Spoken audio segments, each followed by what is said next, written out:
Hello, and welcome to the Crawley ISD PLC Curriculum Preview for the 5th 6 weeks for 4th grade. In this video, we will discuss the 5th 6 weeks assessment blueprint, address our hotspots for this unit, and view a real-time authentic literacy lesson. You will gain a deeper understanding of active reading to transfer responsibility of learning to the student. Understanding connections across informational text and across all genres. Please pause for a moment to review the Unit 5 Local Assessment Blueprint. 29 instructional days will be utilized for Unit 5. 15 days for understanding connections across informational text, and 14 days for understanding connections across all genres. There will be one unit assessment this 6 weeks due to previous benchmark testing dates. The instructional days are February 23rd through April 10th. The assessment will be posted for printing on April 7th and should be assessed by April 15th. As per the local assessment guidelines, teachers are to administer unit assessments within 3 school days upon completion of the unit. Let's take a moment to look at our hotspots for this unit. We see that the knowledge and skill statement for expository text dual-coded with Figure 19D, Make Inferences, is a hotspot. Figure 19F, Making Thematic Connections Across Genre, is also a hotspot. Let's take a closer look at these two standards on the IFD. The knowledge and skill statement for 4.11 reads, students analyze, make inferences, and draw conclusions about expository text and provide evidence from text to support their understanding. Note the levels of inferences students need to make. The star note included on the IFD provides us with additional information. It says the knowledge and skill statements may be assessed with Figure 19D and E, and it provides some example question stems from STAR. Now for our Figure 19F standard. It reads, make connections between literary and informational texts with similar ideas and provide textual evidence. These connections should include thematic links, author analysis, and similarities and differences in ideas presented in both texts, the details and the types of details provided, and the author's purpose for the two texts. This standard requires students to analyze both texts, to go back into the text to find the text evidence to support their response. Please note the possible literary and informational genres for Figure 19F. One best practice we'll look at today is teach reading as thinking. Reading is a cognitive process, an active, constructive, creative, higher-order thinking activity that involves distinctive thinking strategies before, during, and after reading. Another best practice we'll look at today is giving students daily opportunities to talk about their reading. These two best practices are critical components of an authentic literacy lesson. Let's look at the 4 components of an authentic literacy lesson. They are read, annotate, discuss, and write. It is a best practice to have students read a text closely, annotate the text as they read, and provide opportunities for students to have rich discussion about the text and to write about the text. Let's see an authentic literacy lesson in action. Though the video does show Common Core ELAR standards, the strategies used are very closely aligned to our Texas Essential knowledge and skill statements. So after we do the small group brainstorm, I ask them to come prepared for Text Talk Time. And Text Talk Time is a discussion structure that I created in order to give the kids an opportunity to talk about a text that we had been reading during the week. It's an opportunity for them to call the shots and to discuss what they were thinking when they read the text And it's also an opportunity for me to ask questions that challenge them and that I'll later expect them to respond to in writing. Before we get started, I want to go over the expectations like we do every single time. One person speaks at a time.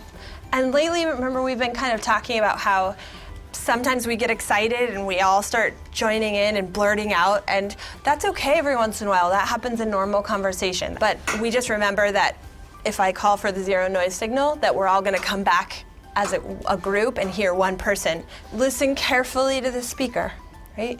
You don't know if you're adding something if you're not listening to what someone else said, right? So you need to listen carefully.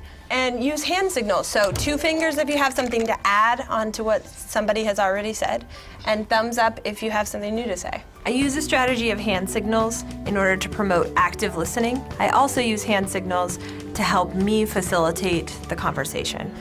Oh wow, lots of thinking. This strategy has been really effective because raising your hand wasn't enough. It gives students an opportunity to show me that they have something to say. Phineas, you have something new to say, looks like. Okay.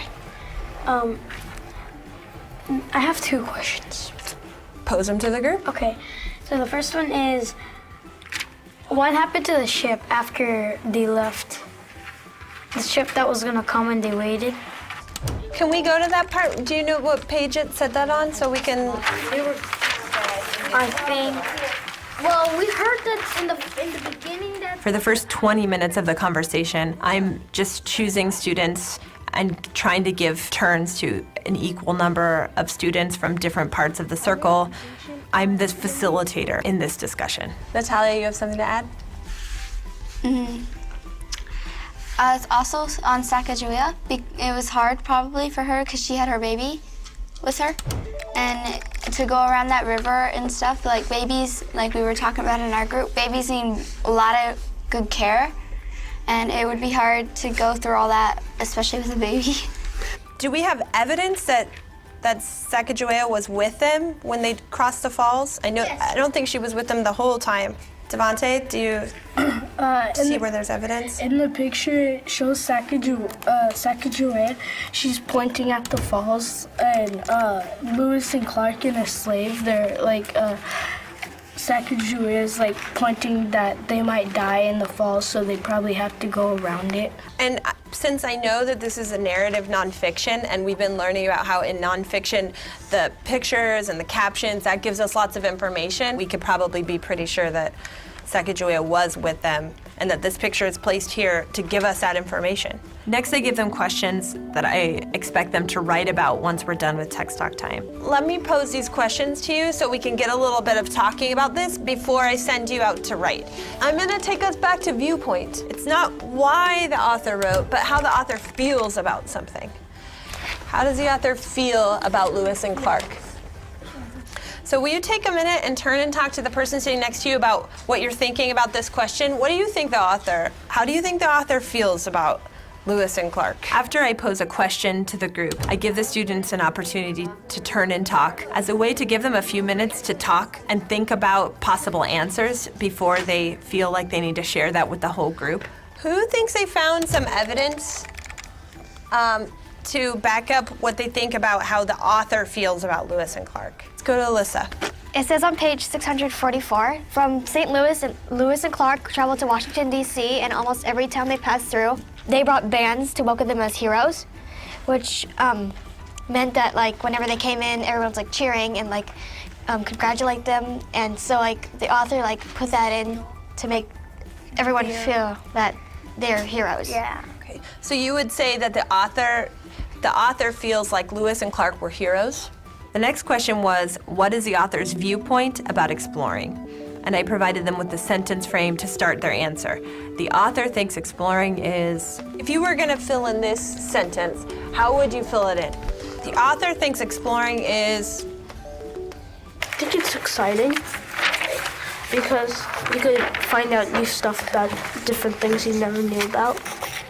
Okay, like here on 644, I noticed connecting with what you what you were saying, that it's exciting because you found things I'd never found before. Like on page 644, it says, the expedition returned with numerous samples of plant and animal life that had never been seen by American scientists. Especially in those times, it's North America wasn't North America yet. It was called the New World. Yeah, so it was pretty interesting to them because they found new plants, new animals, new stuff they could use. And on 641, I noticed that he said, I found a descriptor word, they emerged from the Rocky Mountains into the lovely valley of Clearwater River. If an author's using an opinion word like lovely, that's sort of showing how they feel about something. So I'm thinking that it's time to change gears. We need to get up and go back to our desks and start getting our minds ready for writing. In today's discussion, I posed the question about how the author feels about exploring, how the author feels about Lewis and Clark, with the expectation that the students were going to pull evidence from the text to support those statements. That's challenging work, and I knew that it would be pretty challenging for the students to work on individually and writing, so doing all that difficult thinking together in a group while they had support and they could hear other ideas is helpful for them, and I think it makes it easier for them to write about it individually later. Let's review how Ms. Brewer set the expectation for close reading and text annotation prior to discussion. A big part of the speaking and listening standard that I was focusing on has to do with coming prepared for the discussion. So I wanted to give my students ways to share their thinking, and one strategy I used was giving them a Post-it to record that thinking, so that when it came time to actually discussing the text, they had evidence or remembered what it was that they were thinking when they read. On page 639, I predicted that the Shoshone tribe will try to find Clark and the rest of the crew, and my prediction became true. My favorite thing about the Post-its is that it honors their thinking, and it helps them to remember what it is that stood out to them. It said that the cross of discovery had... I talked to the students about how sometimes we have this great thought and then we move on to the next thing and we already forgot what we were thinking. So a Post-it is a way of kind of holding on to that thinking, and we can even put it right in the book. Oh, on page 638, it said that carrying her baby boy on her back, Sacagawea won the admiration of the crew. She carefully scanned the riverbank to find edible roots and fruit. What I like about the Post-it is that it helps them feel prepared for the discussion, and that it gives them a record of something that they might be able to share with the whole group. Ways for students to show active reading are the use of Post-its, dialectical journals, text coding, thinking notes, use or create their own graphic organizers, visualize the text by drawing pictures, making marginal notes or comments or annotations, asking questions about the text and noting their answers to their questions, writing a summary in their own words, or using movement strategies such as four corners, notes around the room, or statues, and of course, discussion. Lastly, I want to share a simple test-taking strategy that students can use when they are answering questions to paired passages. This strategy facilitates the need for students to go back into the text to provide the text evidence. If students use this strategy effectively, along with active reading strategies, we hope to see improvements in our Figure 19F standards as well as the others. Thank you, and I appreciate you participating in the PLC Curriculum Preview. Don't miss next 6 week's PLC Curriculum Preview video that will spotlight the gradual release of responsibility. As always, if you have any questions, please feel free to contact me. Thanks again, and I appreciate your time. Until next time, goodbye.